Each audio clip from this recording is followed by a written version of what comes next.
Hi, I'm Quincas and I'm a synth DIY guy. This time we're reviewing an exciting new module from Erica Synths, the DIY delay module. It's possibly the most advanced delay available for Eurorack DIY. It's DSP based and boasts pristine audio quality, as well as a slew of functions you don't normally see, such as tap tempo, reverse delay, a hold buffer which acts as a looper, and CV inputs for time, mix, and feedback, as well as a sync input. And it has two modes, tape and digital, which yield wildly different results.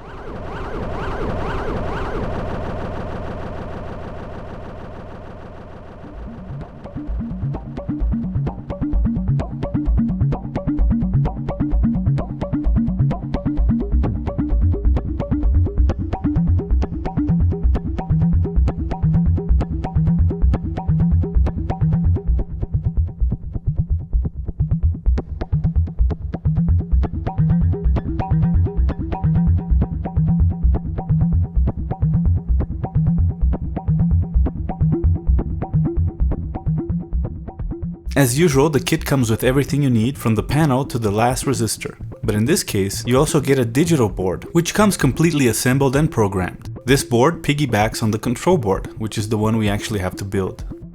Make sure you read the manual and print out the component placement guide. It's a fairly easy build, but it does have a lot of standing resistors. And due to the digital board, the order of assembly near the end is a bit unusual. We'll start with the lowest profile flat components, like diodes and ferrite beads, followed by the IC sockets. Next come the ceramic capacitors.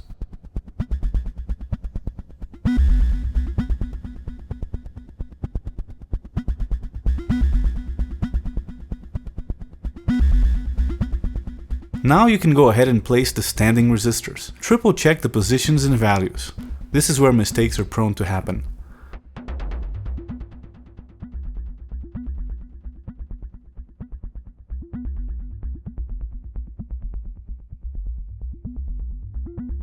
I found that it worked well for me to solder the exposed leg of each resistor from the top.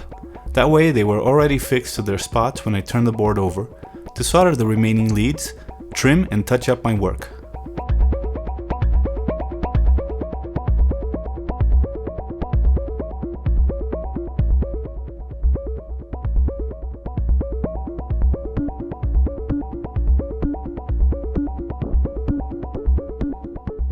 Next, install the electrolytic capacitors, transistors, the voltage reference, the resettable fuses, and the optocoupler, making sure everything is correctly oriented.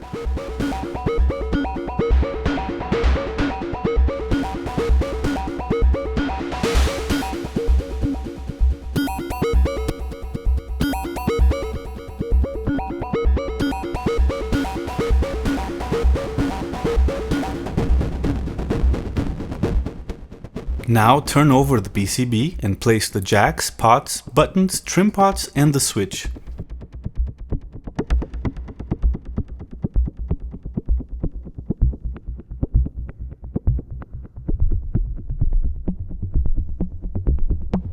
Use the panel to make sure everything is aligned correctly and solder it all up.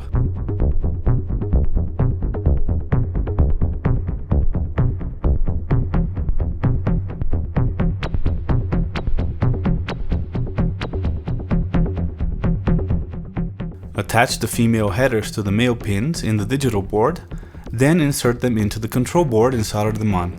Now remove the digital board, install the power header and stick the ICs in their sockets, mindful of their correct orientation. Place the LEDs, attach the front panel using a few nuts, stick the LEDs through their holes and solder them on. Now remove the panel again, so you can perform the simple calibration procedure as described in the manual. Check the power header for shorts and make sure the ICs are correctly placed before you plug it in to calibrate. That's it, just place the panel, tighten all of the nuts and install the control knobs and you're done. Now let's make some noise with it. So let's check out this really cool Erica Synths module. What I did here is I made a quick voice with just the rings being triggered by my microphone here, the microphone E, and the joystick is controlling the pitch of the rings as well as the damping. Already you can hear that the delay sounds super sweet. It's hi-fi, it's DSP based. No noise at all. super smooth repetition. And it's got tape mode and digital mode. Right now I'm in tape mode, so if I modulate the time knob, I speed up the time, the pitch will speed up too, the pitch of the repetitions.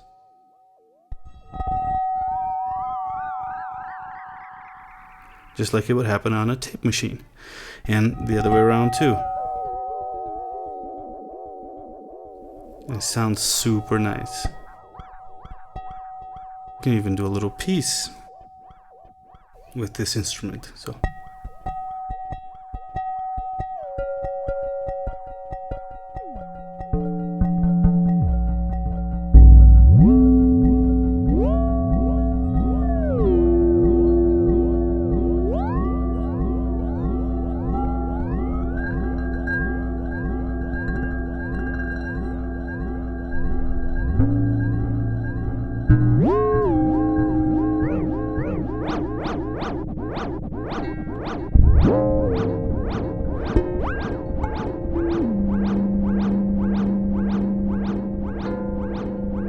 if I turn off the feedback a little bit, let it die,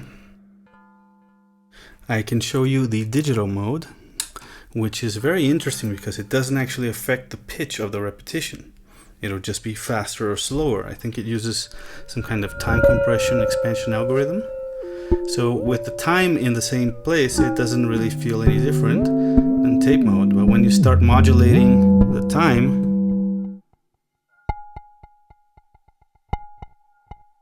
it gets faster without actually changing pitch.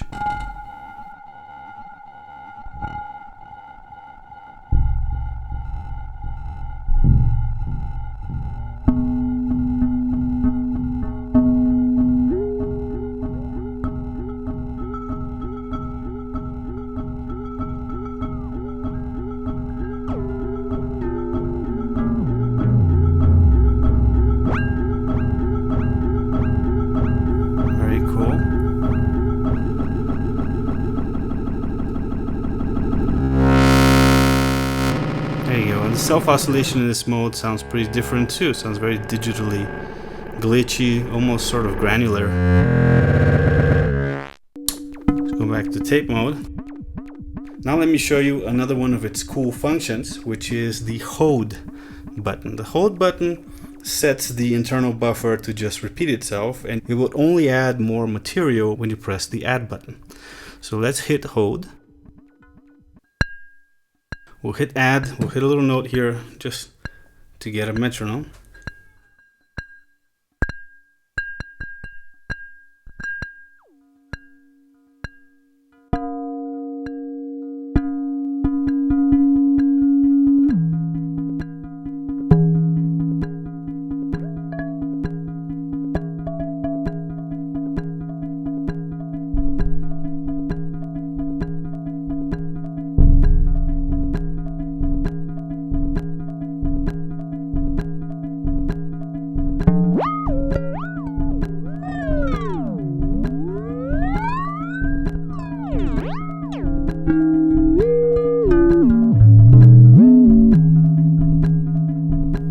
Reverse it.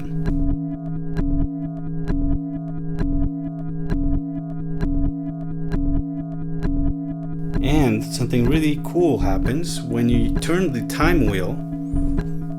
When you have a loop going in the hold, it becomes sort of a scrub, or almost like turning the tape or a vinyl record. Check it out. And you can use it as like a scratching effect.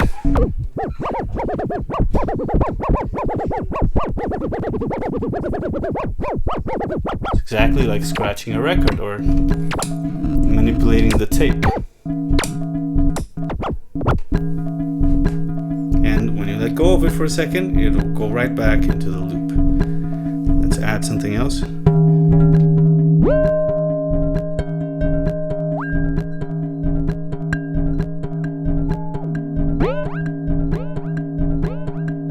Nice.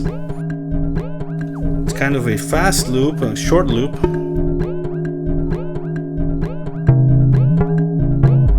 Still, it's very cool.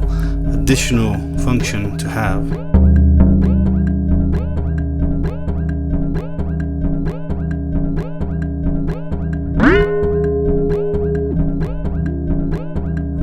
Let's turn the hold off now. That puts us right back into delay mode.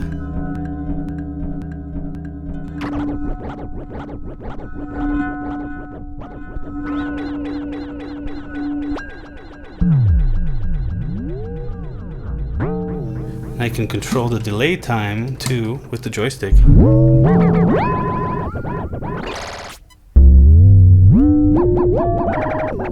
Which is really cool. It's one of the funnest things to do with a joystick.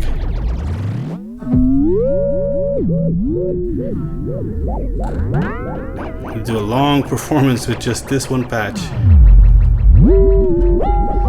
Now, aside from that, it has synchronization options. One of them is the tap sync. So I can tap a tempo, for example, that I want.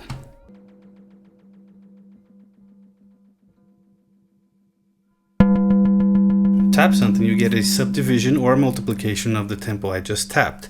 And that's defined by the time wheel, which no longer is a fluid continuous control. Now it skips between different divisions and multiplications of the clock.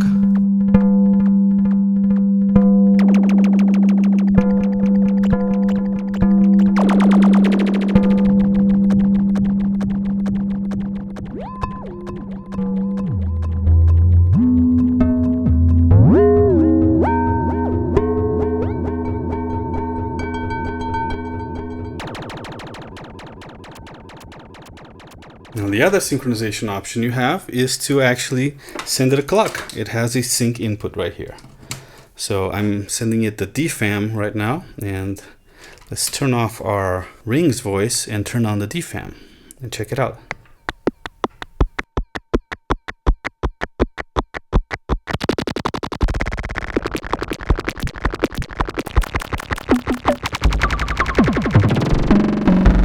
So now we're getting a subdivision of the DFAM clock. So whatever you do, it'll be synchronized.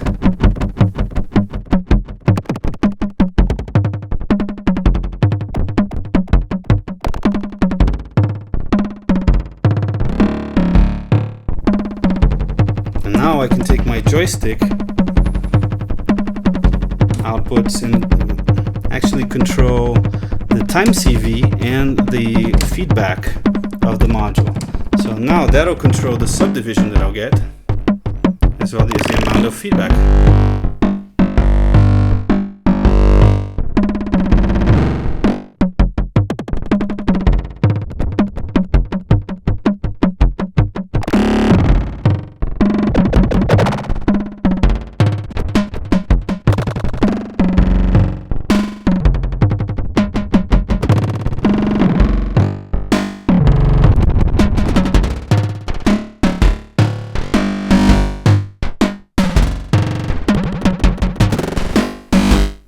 Yeah, I definitely love controlling delays with joysticks.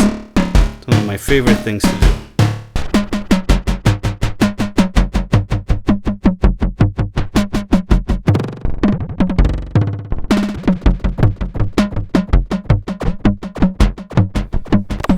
You can reverse the repetition too.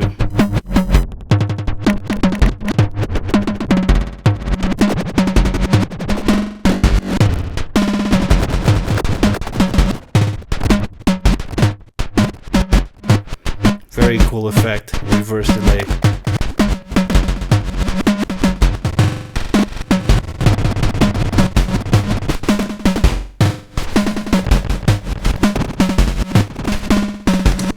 Now, take the sync out, back to tempo. I can get some tempo divisions that are more unusual. Like, for example, 1, 2, 3, 1, 2, 3.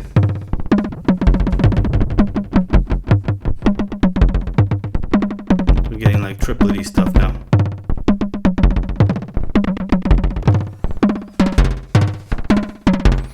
Now if I hit the tap sync button and hold it, it turns off.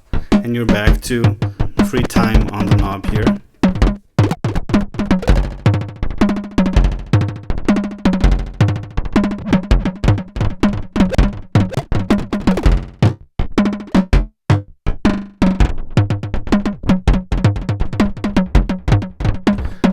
cool thing to do with the hold function, for example. Let's hold it. Alright, turn off the DFAM. We already have something held in there. Now we can turn on that other voice we made and give it back its controls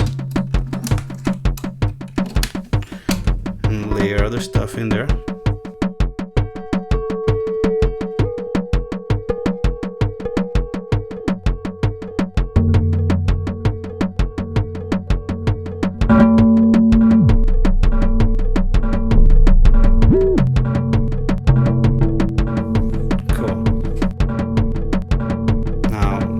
How you can do this thing, right? You can sort of like spin it like a record.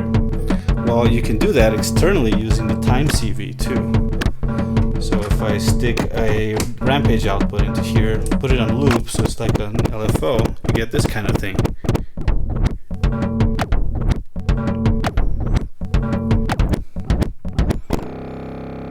Even this sort of granular thing. Now when you get to that small of a repetition, changing the wheel, the time wheel, will change what section of the internal buffer you're looping. So you get this really cool effect too.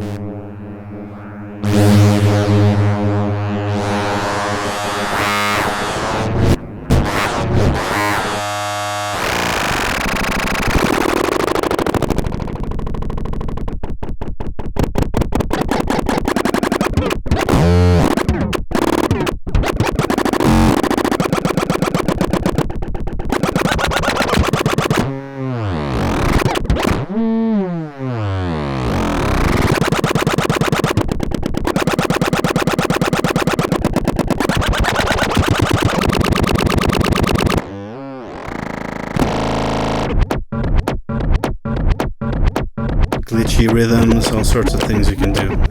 Check that out. Sample that and loop that, and it's already something to start a whole song with.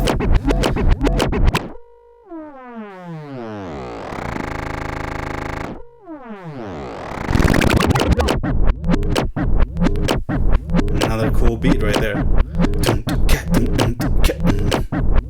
And of course, when you change the time wheel, you change the entire loop.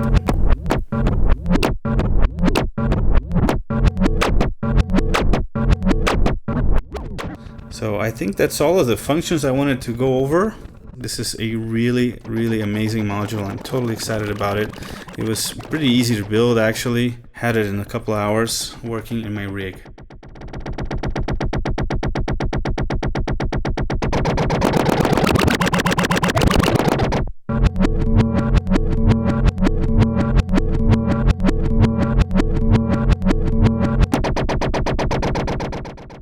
Stay noisy. See you soon.